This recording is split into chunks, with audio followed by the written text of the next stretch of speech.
አሁን በዜና መጽሔታችን የመጨረሻ ምዕራፍ ወደ ሆነው ስፖርታዊ ጉዳዮችን የምንመለከትበት ሰዓት ላይ ነው የምንገኘው። መረጃዎችን ይዘው ደግሞ አማኑኤል ጸጋይ ስቱዲዮ ይገኛል። አማኑኤል ሰዓቱን ላንተ ለቅቄያለሁ። አመሰግናለሁ ቤቲ። እንደምን ዋላችሁ ተመልካቾች። የዕለተ እሁድ ስፖርታዊ ዜናዎች እንደሚከተለው ይቀርባሉ። ዛሬ በተካሄደው የአምስተርዳም ማራቶን በሴቶች ውድድር ኢትዮጵያውያን አትሌቶች ለአራተኛ ተከታታይ ዓመት አሸናፊ ሆኗል። አይናለም ደስታ በአንደኛነት ስትጨርስ ብርቱካን ወልዴ ሁለተኛ፣ መቅደስ ሽመልስ ሶስተኛ በመሆን አሸንፏል። እስከ ስድስተኛ ባለው ደረጃም ኢትዮጵያውያን ሴት አትሌቶች ተከታትለው ገብቷል። በተመሳሳይ በወንዶች ውድድር ኢትዮጵያውያን ሁለተኛና ሶስተኛ በመሆን አጠናቋል።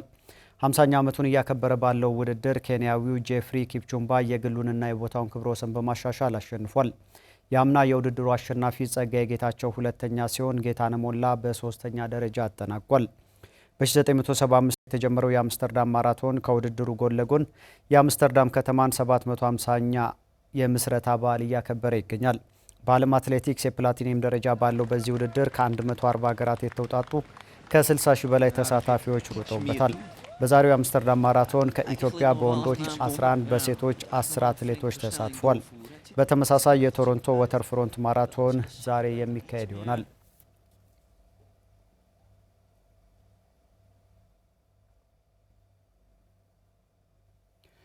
የ2018 የኢትዮጵያ ፕሪሚየር ሊግ ትላንት ሲጀመር ኢትዮ ኤሌክትሪክ፣ ሐዋሳ ከተማና ሲዳማ ቡና አሸነፉ።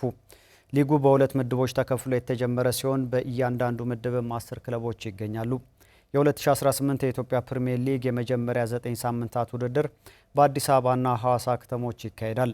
በዚሁ መሰረት ትላንት አዲስ አበባ ስታዲየም ላይ ኢትዮ ኤሌክትሪክ ሸገር ከተማን ገጥሞ 1-0 አሸንፏል። አብነት ተስፋዬ የግቧ ባለቤት ሆኗል። በዚሁ ምድብ በተደረገ ሌላ ጨዋታ አዲስ አዳጊው ነገሌ አርሲና አርባ ምንጭ ከተማ በአዲስ አበባ ስታዲየም ያደረጉት ጨዋታ በአንዳቻ ውጤት ተጠናቋል። ሀቢብ ከማል ለነገሌ አርሲ፣ ታምራት እያሱ ለአርባ ምንጭ ከተማ ግቦቹን አስቆጥሯል።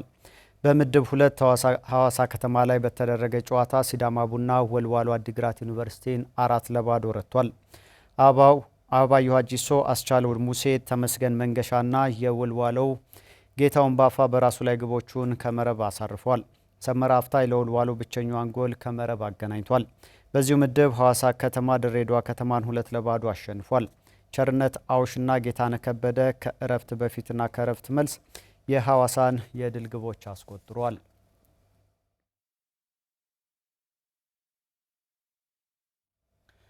ሊጉ ዛሬም ሲቀጥል የኢትዮጵያ ቡናና ቅዱስ ጊዮርጊስ ጨዋታ በፕሪሚየር ሊጉ ለ50ኛ ጊዜ የደርቢ መርሃ ግብርን ያስመለክታል። ሁለቱ ክለቦች ዛሬ ከቀኑ 9 ሰዓት በአዲስ አበባ ስታዲየም ነው ጨዋታቸውን የሚያደርጉት። ቡድኖቹ በሊጉ እርስ በርስ ሲገናኙ ለ51ኛ ጊዜ ነው። ከዚህ ቀደም 50 ጊዜ የተጫወተው ቅዱስ ጊዮርጊስ 21 ጊዜ በማሸነፍ የበላይነቱን ሲይዝ፣ ኢትዮጵያ ቡና 9 ጊዜ ድል ቀንቶታል። 20 ጨዋታዎች ደግሞ በአቻ ውጤት ተጠናቋል። ክለቦቹ በአዲስ አበባ ዋንጫ ባለፈው ሳምንት ለፍጻሜ የተገናኙ ሲሆን ቅዱስ ጊዮርጊስ አሸንፎ ዋንጫ መውሰዱ ይታወሳል። በ50ዎቹ ጨዋታዎች በድምሩ 97 ጎሎች ሲቆጠሩ ቅዱስ ጊዮርጊስ 63፣ ኢትዮጵያ ቡና 34 ግቦችን ከመረብ አሳርፏል። በሌሎች የዛሬ መርሃ ግብሮች ፋሲል ከነማ ከኢትዮጵያ ንግድ ባንክ ቀን 9 ሰዓት፣ መቻል ከወላይታ ድቻ አመሻሽ 12 ሰዓት ላይ በሐዋሳ ዩኒቨርሲቲ ስታዲየም ጨዋታቸውን ያደርጋሉ።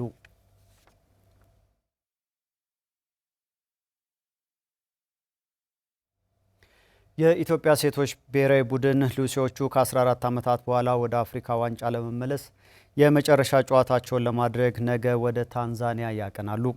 የሴቶች አፍሪካ ዋንጫ በዚህ ዓመት በሞሮኮ አስተናጋጅነት ለ16ኛ ጊዜ ይደረጋል። የኢትዮጵያ ሴቶች ብሔራዊ ቡድንም 16 ሀገራት በሚሳተፉበት መድረክ ለመሳተፍ ከታንዛኒያ ብሔራዊ ቡድን የ180 ደቂቃ የደርሶ መልስ ጨዋታ ይጠብቋል።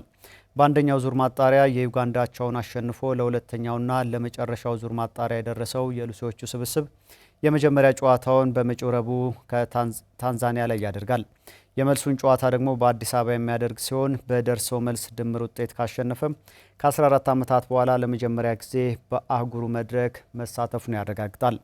በአሰልጣኝ ዮሴፍ ገብረወልድ የሚመሩት ሉሲዎቹ ባለፉት 22 ቀናት ጠንካራ ልምምድ ሲያደርጉ ቆይቷል። የኢትዮጵያ ብሔራዊ ቡድን አሰልጣኝ ዮሴፍ ገብረወልድ ለወሳኙ ጨዋታ በሁሉም መንገድ በቂ ዝግጅት አድርገው ማጠናቀቃቸውን ገልጿል። የቡድኑ አምበል ታሪኳ በርገና በበኩሏ ታሪክ ለመስራት መዘጋጀታቸውን ተናግራለች። ብሔራዊ ቡድኑም ነገ ሰኞ ወደ ታንዛኒያ በማምራት ረቡዕ በአዛም ኮምፕሌክስ ስታዲየም ጨዋታውን ያደርጋል። የመልስ ጨዋታው ደግሞ ጥቅምት 18 በአበበ ቢቂላ ስታዲየም እንደሚደረግ መርሃ ግብሩ ያሳያል።